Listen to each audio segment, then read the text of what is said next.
It's time for FNPS After Hours. FNPS After Hours. FNPS After Hours. FNPS After Hours.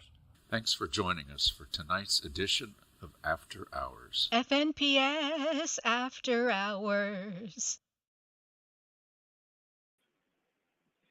Hey everyone, it is FNPS After Hours. We have a large group today with us, and as I say, the more the merrier. Thank you so much for joining us. We are streaming live on multiple platforms for FNPS Hours tonight: Facebook, LinkedIn, YouTube, Twitter. So FNPS is alive and well and dynamic, and welcome so much. I see a lot of comments coming in from YouTube. We'll be happy to answer some of your questions as they roll in. If you can kindly wait until the very end. As we conclude, we can take your questions and comments live, as I kind of have a feeling that we may be able to answer your questions during the discussion itself. I would like to go ahead and just share my screen very briefly and welcome you all to October Florida Native Plant Month. Happy Florida October Native Plant Month. This is an initiative that was started by Florida Native Plant Society years ago. I believe, Valerie can correct me if I'm wrong, but we're approaching our 10th year anniversary very soon. Maybe this year, maybe a couple years from now, but it's been going on for a while. We're calling this campaign Plantober. As you will see on fnps.org on the main page, this beautiful graphic. If you actually click on the Plantober campaign, you will actually see this nifty merchandise. Yes, we're running a special merchandise campaign for this month. So in case you haven't seen us on socials promoting this, please support us. All 100% of the proceeds benefit Florida Native Plant Society. We have t-shirts, we have tank tops, we even have hoodies for the people that like to be cool. Too cool for school, like I say.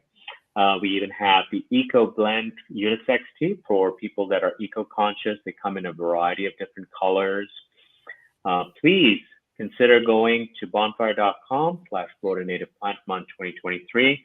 I'll be happy to put this into our comments as well, so you guys can directly purchase while you are tuned in. We also have aprons. So in case you are gardening inclined, this is the Landscape Awards discussion after all.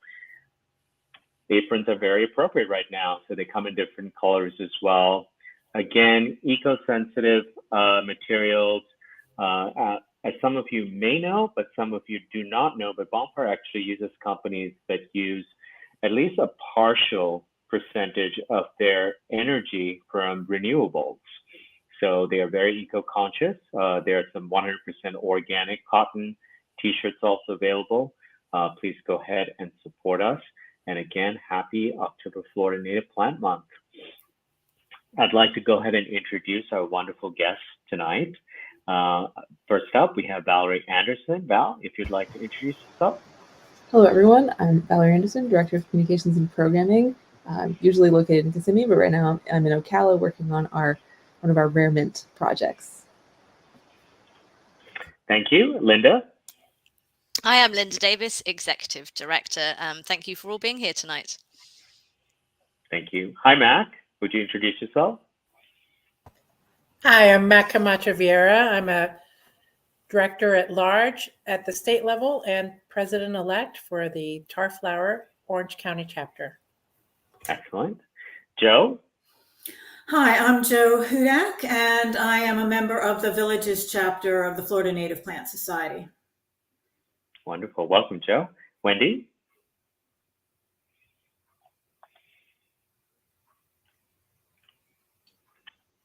Okay. Hi, I'm Wendy Poag, Board of Directors of the Native Plant Society, and also on the committee for the Landscape Awards and also education. Thank you, Wendy. And Tim? Hi, Tim Keating, also Director at Large, Florida Native Plant Society, and also on the Landscape Committee. I'm a recent invader from New Jersey on the extremely steep learning curve of Florida native plants at this point. Used to do design work in New Jersey, native plant landscaping, but can't do it here yet. Well, welcome, Tim. We're happy to have you. Thank you so much for being here and serving on our board. Mandy?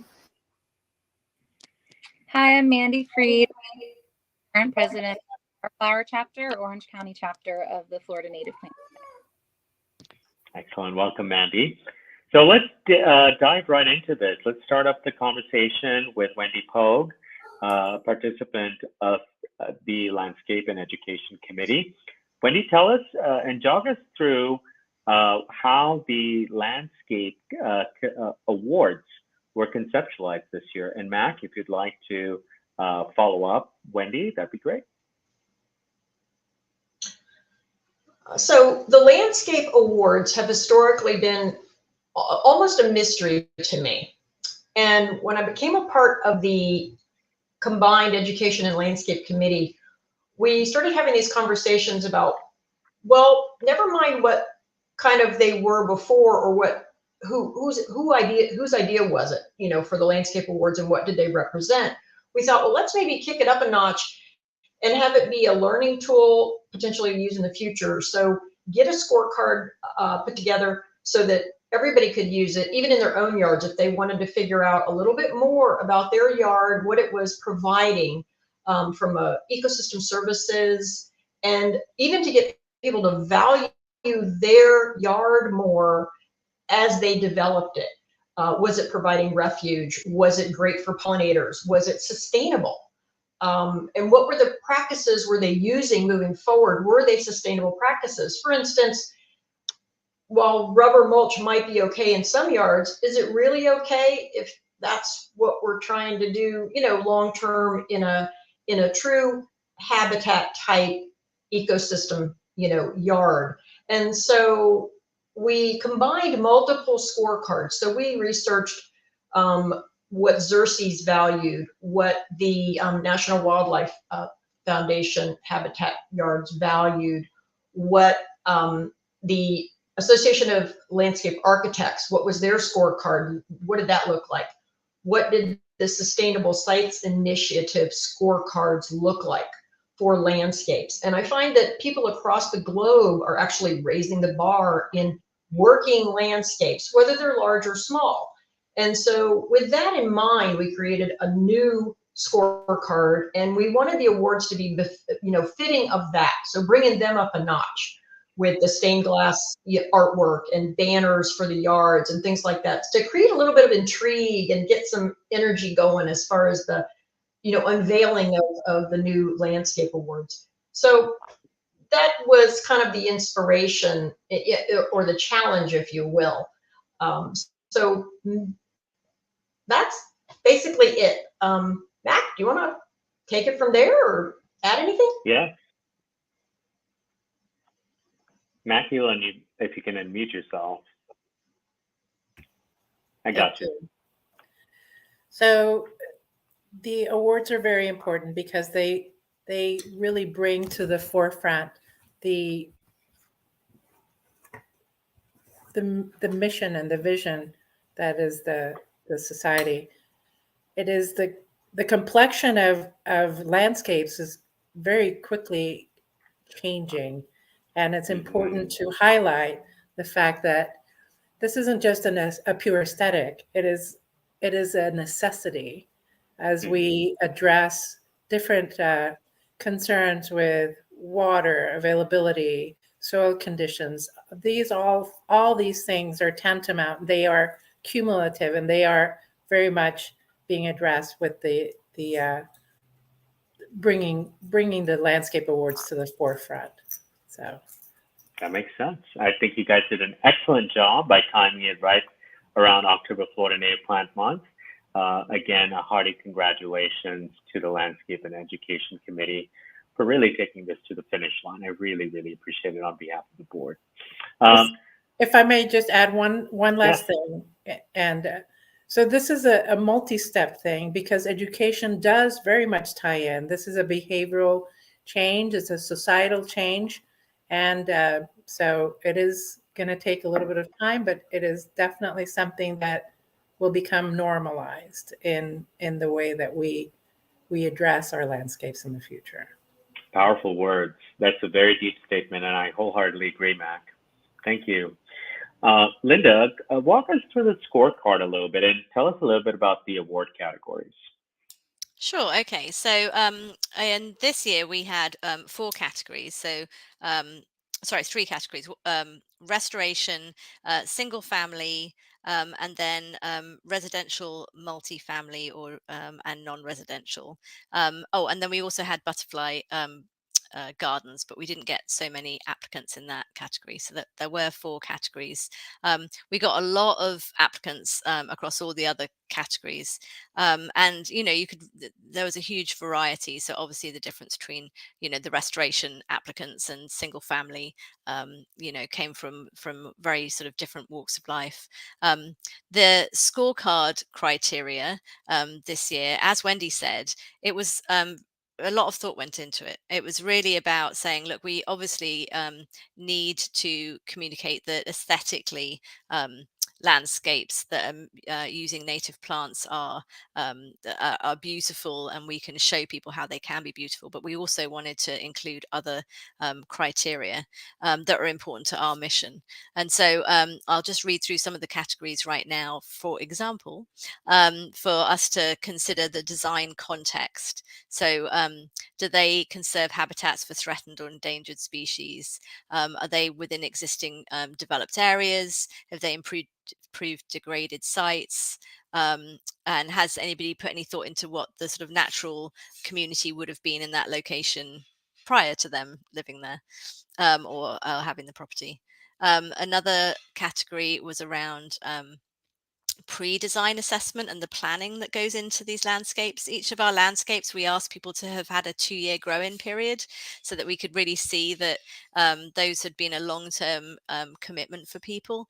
But obviously the planning that goes in at the beginning. So how have they integrated the design process, any thinking about soil or enriching soil, drainage patterns, water management, those sorts of planning processes, and removing invasive species.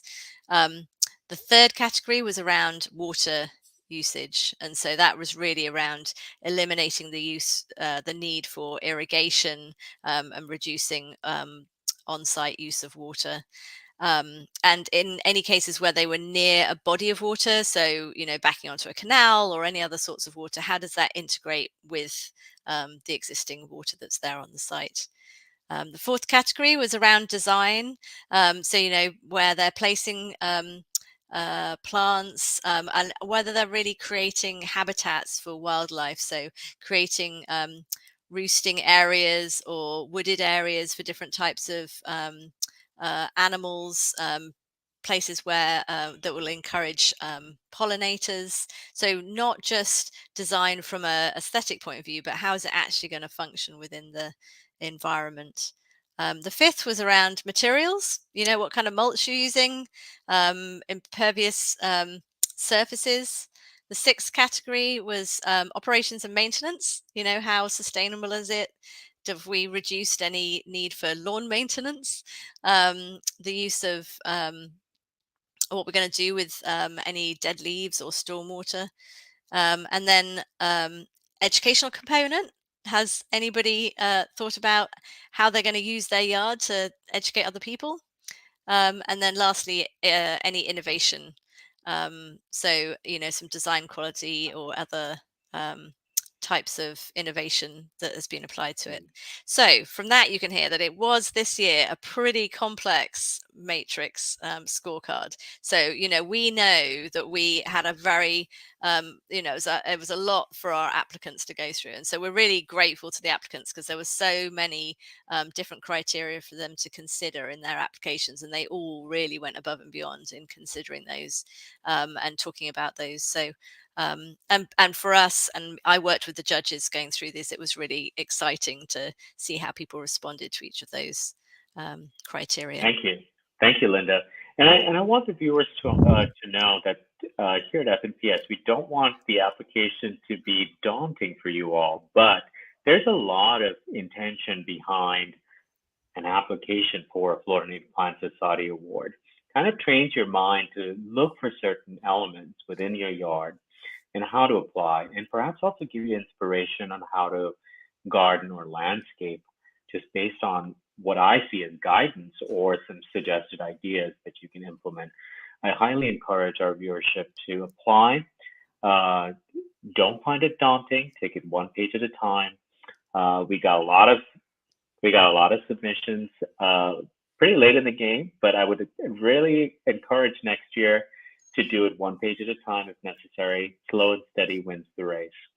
Let's go ahead and congratulate Mandy Morgan-Freed. Mandy, thank you so much for joining us. I believe you won the Garden of Excellence Award. Is that correct? Hi, thank you so much. Yeah, so technically, our Tarflower's big restoration project that we've been working on 2012 or 2013 won the Garden of Excellence, and the award would actually go to the City of Winter Park and Mead Botanical Garden, as well as Tarflower chapter. And we're very excited to have been chosen. It's been a long, hard road. I bet it has. It's a labor of love. Yeah.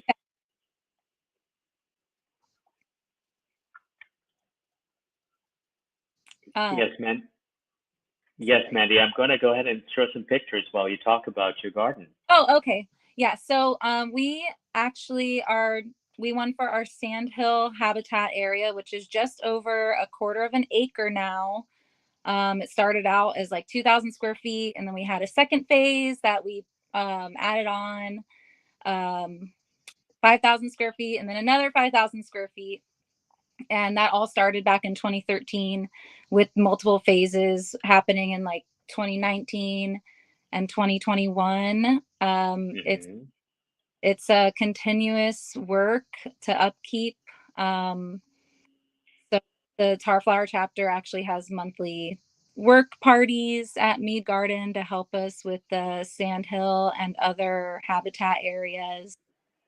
We have, I think, 6 gopher tortoises that have moved into our sandhill and other upland habitat restoration areas. So it's working. That's very exciting.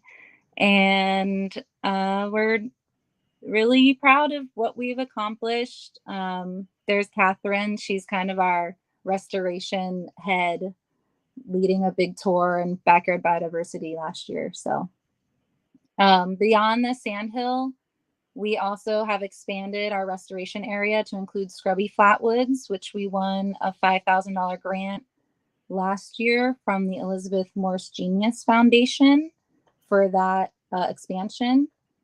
And we also have a xeric hammock planted area, but those ones did not meet the 2-year criteria. So we really just focused on our sandhill area for the landscape award this year.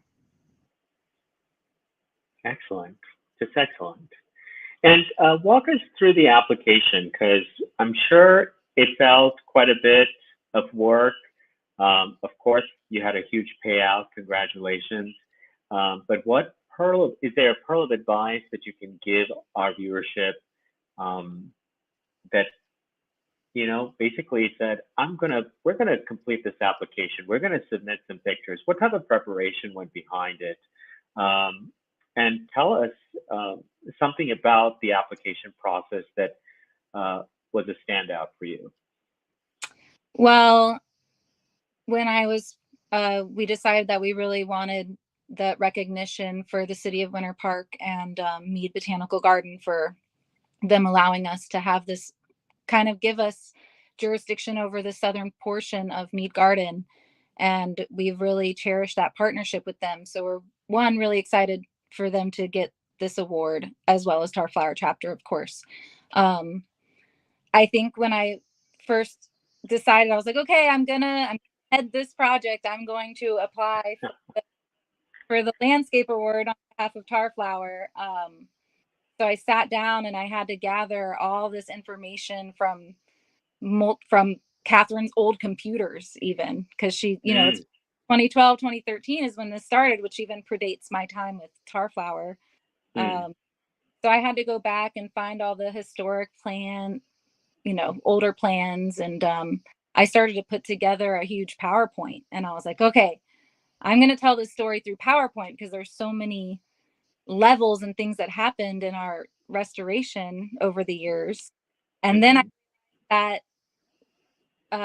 no, it had to be in a specific format after I'd spent time with the PowerPoint, which I don't actually regret making that PowerPoint because it made it a lot simpler. Step by step, go through each bullet point that was requested from the landscape committee. And now we actually have this beautiful PowerPoint that we can share with our membership. Indeed. It's a resource now that you can use over and over again. Yes. Well, congrats, Mandy. Good job. And hearty congratulations to the Tarflower team. It is an asset to the city of Winter Park, a true inspiration and worthy of the Garden of Excellence. Congratulations again. Thank you. All right. Next up we have is Doug Thompson. Doug has just recently joined us. Hi, Doug. We're going to talk about your landscape in a minute. So Doug, if you can unmute yourself, I think I can as well on my end. Doug, if you can introduce yourself to the viewership, and then we can jump right into your photographs. Sorry about that. I'm Douglas Thompson, and this is my partner Ebru Ozer, also my wife, and we are both landscape architects, and we are really big into, of course, native plants, and we had a great opportunity to work on a project with Miami-Dade County, and it's kind of evolved into a much bigger initiative, but they approached us about doing a nature-based playscape or playground, incorporating naturalistic elements, and also incorporating native plants and native elements from South Florida. This is actually the second one we did, but it was a really much more ambitious project, and it has a really great site too. At the it's at the historic site, which is Camp Matacumbe, and that was a location, significant location for Cuban refugees during when the Castro regime came to power. A lot of the parents who were not able to get out of the country sent their children to the United States, and this is one of the sites that they had utilized as a place for the refugees. It was a Catholic-owned camp site or children's camp, and so anyway, it has a lot of historic significance. There's also on this site, there's a significant portion of the Camp Matacumbe site is a native pine rockland. Still, since there's not much left in Miami-Dade County nowadays, significantly reduced. But this is a little portion that's left, and so it's really had some really interesting aspects. The portion that we constructed our design on was actually was partially an open field and partially a place that had been overrun by a huge thicket of invasives, almost entirely invasive species. There was a few gumbo limbos in there, and some sable palmettos, which we were able to salvage and reuse on the site. But our approach is to, this is a usable landscape, and also, trying to incorporate some of the elements from the nearby pine rockland, and then we worked with some of the, some experts from Miami-Dade County who helped us with our plant list and made sure that we were utilizing the, nothing that would, everything that would be appropriate for the location. We obviously included a lot of pine trees, lots of saw palmetto, grasses, lots of cocoa plum, and then we had a lot of butterfly plants, Senna mexicana in there, and some corgi stem passion vines. We got a lot of firebush. It was a very extensive list of plants, and so we wanted to, it's sort of bringing native plants together into an active play space, which can be a challenge because plants are a lot of plants can be very sensitive. They're not made for trampling on, and children of course don't always pay attention to those sort of things. So it was selecting plants that have some durability and also some ability to spring back, but just having to accept that some of the things, there's going to be places where children would go through and not that would make their sort of mark on the landscape in the plants. So I think that's really important aspect of native plants, sort of thinking about, is that a lot of times build native landscapes and sort of just look at them as some place that needs to be off limits to people and particularly children. Like, I think children are excluded from landscapes a lot, native plants landscapes. So we just felt that was important, and I think this is a really great opportunity to sort of make that statement and push in that direction, that native landscapes can be for everybody.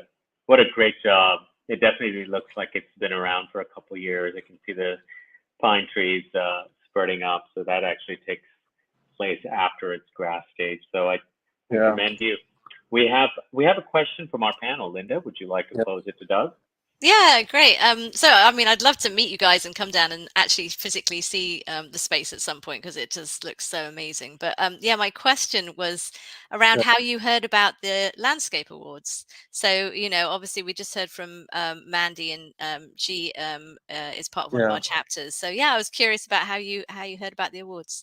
Oh, I've been a member for a while, and sometimes more active than others. And I just have a very high interest in native plants. We try to incorporate native plants in almost in all of our landscapes. Above 90% of the species we use are native in our designs.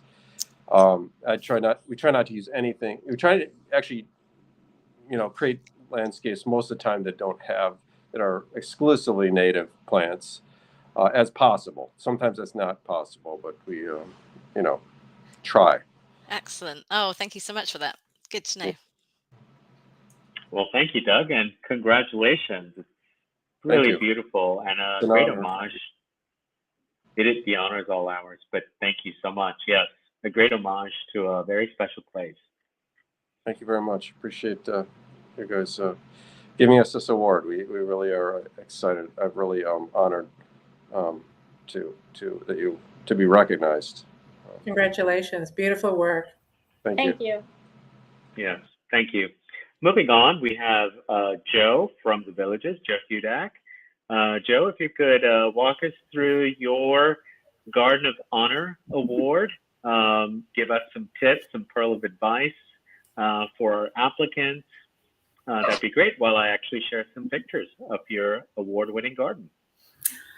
Okay, I am in the Villages, and my first challenge actually was that I have never had a yard before. So I knew I was going to have a yard, and of course I wanted it to look like Florida. So I turned to the Florida Native Plant Society for guidance, and there's the queen of my yard, my sky blue cluster vine. I love that plant.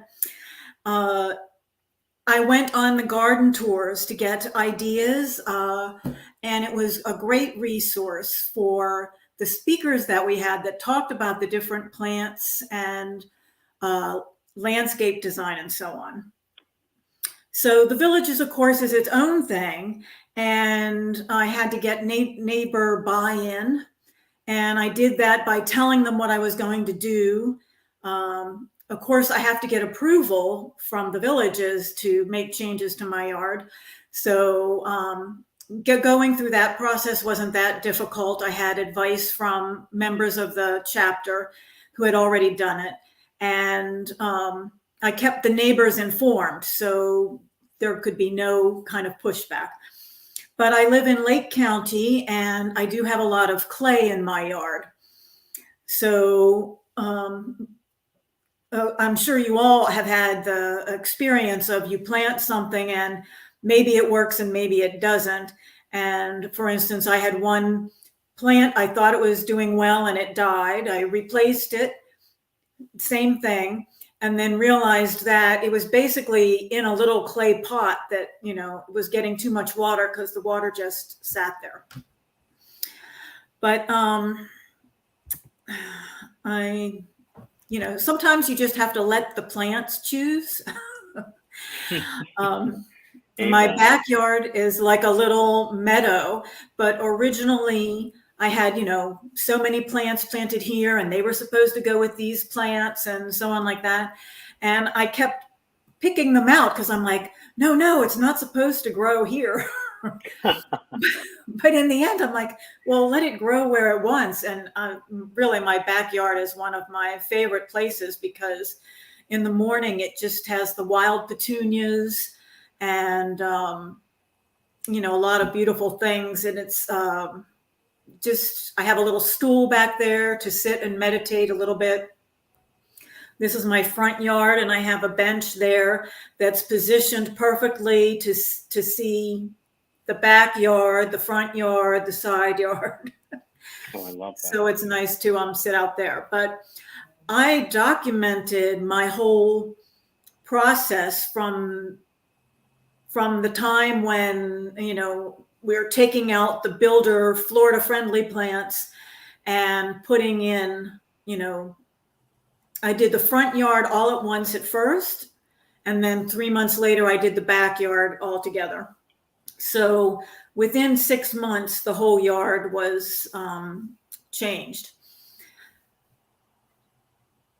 And having documented it, I used to take pictures every week so that there's my little meadow with the petunias, the wild petunias.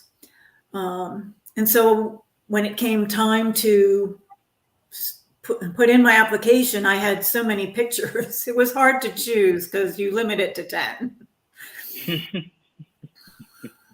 But I just hope my attempt was to get through how my yard is a refuge for me.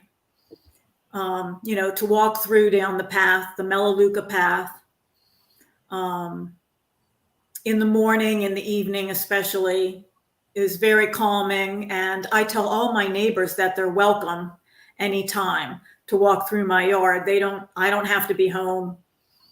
You know, they don't need my permission. They're welcome to walk through.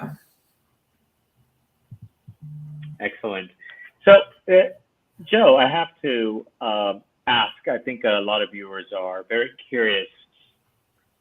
And this particular image, I feel, will speak to them greatly.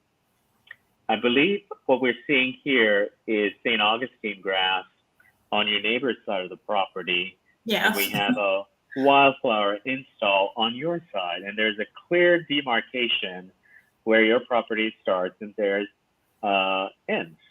How have you kept such a neat border, first of all? And what is your secret behind all that good mulch that I see that keeps your native plants looking very neat and tidy? Yes, well, originally I had all frog fruit there, and I am surrounded on 3 sides by St. Augustine grass, and I did put metal edging down, but one of my problems is that the ground is so hard that you can probably, if you were there, you definitely would see the edging. It doesn't go in the way it's supposed to be level with the ground.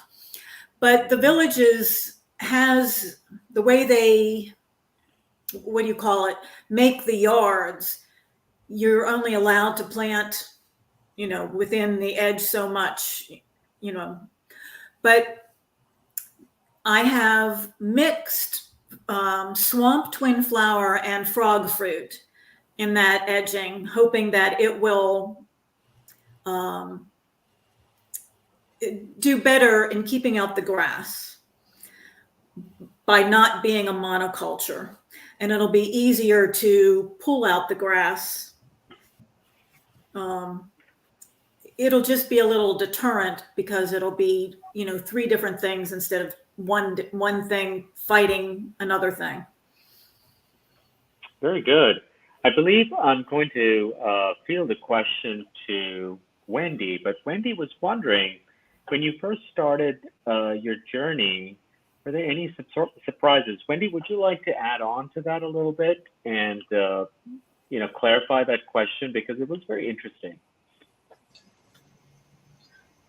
Well, Joe mentioned a few things that I picked up on right away. For instance, her yard may have been where they stockpiled all the clay they needed for the development at any one time, or she could have been on top of. No, she didn't. Okay, so she says no. So that clay is a natural feature, you think? It's Lake County. And we had someone come and talk to us actually about soil, and they were going on and on about Sumter County doesn't have clay. And I am not even 1 mile in from Sumter County into Lake County, and I have a lot of clay. And it is true that because of the way the Villages builds, and this was a dairy farm originally. This land, that you find a lot of debris, construction debris, but the clay is there naturally. Very interesting. Okay. Yeah. So I find a lot of sandy soils. I'm in Lake Marion County, and the clay occurs in these pockets when you've scraped off the topsoil because it should be sand. The clay is there. It's unleached. So it's a double sorted thing. You've got great soil, the potential, because it holds water. But had you gone in here thinking that, oh, I'm dealing with sandy soils, and not put a shovel in the ground and realized, well, maybe no, my plants are going to be challenged by clay, the hardness of it. When clay is dry, it's really, really dry. When it's wet, it stays that way for a while. So you have unique challenges, and it could be not even for a front yard and a side yard and a backyard. Sometimes people will just have it in a pocket. So that's interesting that you took those challenges, and I love the fact that you're letting the plants dictate a bit about, that you're taking away those preconceived notions you had about you must go here and you must thrive here, and you kind of had to throw that out the window a little bit instead of just killing yourself to force it to be. And I love that. I love taking cues from nature and being adaptable. And isn't that what our native landscapes, it's all about? I just love it. So I'm thrilled that in the learning process as you go, it gives everyone hope that, yeah, there's going to be challenges, but you know what? That's part of the fun of it. Yeah. There's always something going on out there. Surprise! And this is my wildflower garden, and it sits right outside my office. And when I had a job, it really just kept me on the ball, looking out there and watching we have a black snake. We've named him, my neighbors and I, because he's always there. We named him Bruno. But watching him and watching all the bees and the butterflies and the hummingbirds. And this plant, I just love this plant because it blooms, the sky blue cluster vine, from now. It just started until April. And you can just hear it hum with the bees. Mm-hmm. We have several species, and I know Doug is on the group panel here. We have a South Florida representative of Jacquemontia. So it's really cool to see Jacquemontia, sky blue cluster vine, the genus, being kind of representative of where it's found in the state too. So it's pretty cool. We have a question from Linda. Linda, did you have a question for Joe? I did, yeah. So one of the things I just wanted to say that, you know, looking at your application that was really great was the way you expressed how you use your garden to educate other people. And I wondered if you could speak to that a little bit about how you go about doing that. Okay, well, a couple of things have evolved. One was our chapter is, I would think our chapter is relatively new. I don't know, maybe you know, but I think it started around 2016, which was right when I moved here. And the president at the time, Steve Turnipseed, asked me to write a blog about my journey of converting the yard. So I did that. It's called In Joe's Yard. And I did it once a week. I had an entry. I talked about how I decided what to put in my yard, how I applied to the ARC, the committee, to, you know, get the permission and all this. And then I wrote weekly entries on different plants or experiences I had that week, which sometimes included the neighbors driving by and making comments and trying to, you know, tell them, well, you know, that's what this is. This frog fruit is instead of grass, and it supports, you know, these butterflies and wildflower, butterflies and caterpillars. But then we started the Facebook page. So I stopped the blog and went on to the Facebook page, and I just contribute to that all the time. I post pictures of what's blooming in the yard now. And we do a garden tour, an annual garden tour, our chapter. And my yard has always been on the garden tour. And I'm always there. They say we don't have to be there, but I have a list of all the plants in my yard, which I have I think a relatively small yard. It's about 1/10 of an acre. And I have 43 different plants and species. And I hand out a list of, you know, what the plants are and what their purpose is, you know, attract pollinators, support butterflies, caterpillars, or whatever, birds. And I'll always talk to anybody who comes by. Excellent. We're so proud of you. Thank you so much for applying. It's definitely beautiful. You've created an oasis for wildlife. Linda, before the live stream began, mentioned that she knew it was your house because all the butterflies were hovering all over it. So it's a testament to when they say our logo is, if you plant it, they will come, and they indeed came. So well done, Joe. Thank you so much. My pleasure. Well, that actually covers our attendees and their awards. Valerie, if there are any questions or comments, viewership, if there are any questions or comments that we can answer, particularly to future applicants, we're here to assist. This live stream will be folded into a resource for future applications and future landscape awards. A lot of comments so far. No questions just yet. Hopefully people will get the memo and post them. Sounds great. Sounds great. Any pearl of advice that you can offer to future applicants? Doug, Joe, Mandy, anything that from your point of view that you feel future applicants should know? Maybe a few short words of encouragement, perhaps? Well, I'm actually not clear on, you know, what points my application hit that got me the excellence, even though I feel certain I deserve it. My yard deserves it. But I looked at what previous people had submitted. And then your instructions were very clear, I thought. So whenever I wrote it, I tried to just make sure I covered all the points that you wanted to know. Great, and Excellent. I'll answer that as well a little bit to say that we're going to be coming out with some feedback for everybody as well, so that everybody knows, what why we selected yours. It's just there's a lot of people to get through, so we're working through that. Excellent. Yes, thank you. Doug, I know your application was very professionally put together, but can you offer any sort of advice? For us, for people that are not in the industry per se, it feels a little daunting, but I think some of your pictures are very compelling. They really told a story. Any advice for future applicants?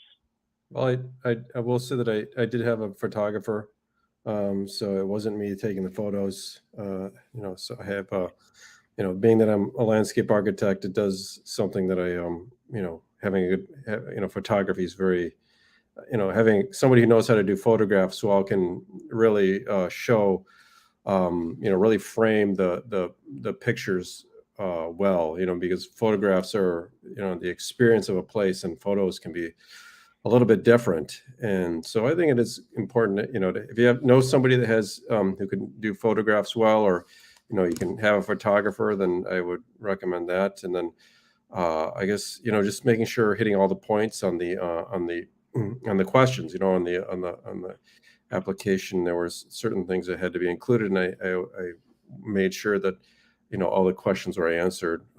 We looked through it and, just hit each point and tried to, went back and made sure we covered each of the points thoroughly, or at least, touched on all of them in some way. Well, thank you so much for taking the time and putting your application together. It definitely shows. Viewers, if you are interested in applying, my personal recommendation is start early, baby steps, slow and steady definitely wins the race. I'm going to actually share my screen really quickly and walk you through the current application and where it is found. That way in the future, you know where to find it. So here it is. It is fnps.org/what-we-do/landscaping/landscape awards information. This is where you would click to apply. Some examples, like this is an excellent resource right here. Who won the awards and what did they look like? It kind of gives you a clue of what previous recipients had submitted. Your application fee. If you have an interest list, you can join it here as well. I think that's Linda being extremely savvy. Thank you, Linda, for doing that. Garden of Excellence, Garden of Honor, all your fees are here, categories. And if you have applied this year, we encourage you to apply again. It kind of goes to show you that you already know the drill. So applying again should be a little bit easier as well. There's instructions as well, and we'll kind of refine this as time goes along. But this is where it's housed on FNPS.org, and we encourage you to apply. It is definitely something that we're very excited about, and thank you so much for the Landscape and Education Committee to bring it into October as Florida Native Plant Month. I think we have a question, don't we, Val? We sure do. Sherry Bleeler asks, besides the winners, there were 10 that received honorable mentions. Will their photos be available on the website? Yes, we will put those in their own Flickr albums with all the photos that were submitted, and also on the website. Thank you. Thank you, Sherry. Yeah, so in case you guys don't know, we have the Florida Native Plant Society Flickr account. Many of our awards are actually stored under specific albums, and you can peruse through them at your convenience. Sounds good, team. I think we did really good on time today. Please, if you can, visit us on fnps.org. It is October Florida Native Plant Month. Go get your merchandise, Native Plant Love. Buy some t-shirts, buy some aprons. It's a great gift. Linda is actually showing it right now. I actually inquired how comfortable it is, and she said it's super comfortable when she got it in the morning. It is 100% organic cotton, and it is so soft. It's very helpful. Yes. That's wonderful. Yes. That's great. Yes, fnps.org. And if you guys want to know where to find us on the landscape awards page. It is fnps.org/what-we-do/landscaping/landscape awards information. If it's a little too long for you to remember, simply Google FNPS Landscape Awards and it'll take you directly to this page. And that kind of does it. Thank you so much, team, for joining us. Tim, Mac, Wendy, such a pleasure for you to be here. I really appreciate your service on the committee. Thank you so much. All right. Well, that concludes our stream, team. Thanks, and we'll talk to you soon. Bye-bye. Thank you all. Bye-bye. All right, Thanks. you. Bye.